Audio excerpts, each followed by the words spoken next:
Ao anatin'izao fiombonam-bavaka izao no iarabananao indray, ahafahantsika miara-miombona amin'ny vavaka zay hotononona, koa manasa anao ary fa hivavaka isika.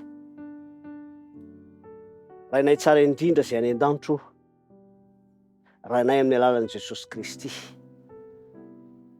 saotranao zay ny ahafahanay mbola manonona tsy ampiambambana izao vavaka izao, miombona amin'izany, na de eo ara ny tsy fatanterahana maha-olombelona anay, de matoky izay Tompo ny fomba hitondranao ny fiainanay tsirairay avy, ary indrindraindrindra ny famelan-keloka izay manala ny sakatsakana rehetra tsy ahafahanao mamaly ny vavaka zay tononona.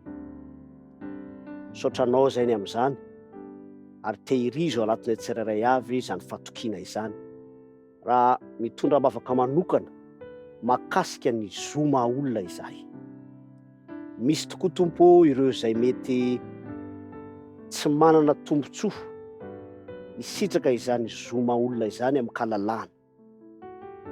Mangataka izahay Tompo, mba hidiranao an-tsehatra ny fiainan'izy ireo,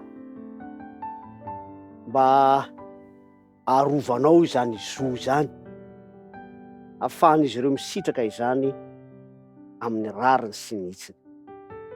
Vavaka ihany koa izay ho an'ireo zay efa manana tombontsoany am'zany, mba ahay mandrakariva hiaina izany tombontsoa izany, ahafahan'izy ireo manome sy misitraka ihany koa, mampisitraka ny hafa izany zo izany. Afaka manokana ihany koa izahay ho an'ireo zay mety manam-pahefana, mba hanokatra sy hanome tombotsoa izany zo izany ho an'ny hafa izay eo ambany fifehezan'izy ireo. Satria fantatray Tompo fa avy aminao zany, mba ahafahana mitondra fiadanana eo anivon'ny fiarahamonina, eo anivon'ny sehatra rehetra hatrany amin'ny ankohonana tsirairay avy any. Koa tanterao zany araka ny sitraponao.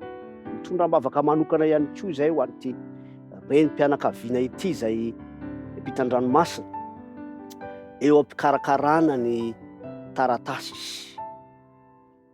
Angataka izay Tompo mba hidiranao an-tsehatra manokana ny am'izany fikarakarana izany, ka ho tonga soamantsara ara-potoana ho an'izany renim-pianakaviana izany ireo taratasy zay karakaraina rehetra. Fifaliana ho azy zany, fa omem-boninahitra kosa ny anaranao. Tononona ny vavaka ho amin'ny anaran'i Jesosy Kristy. Amen.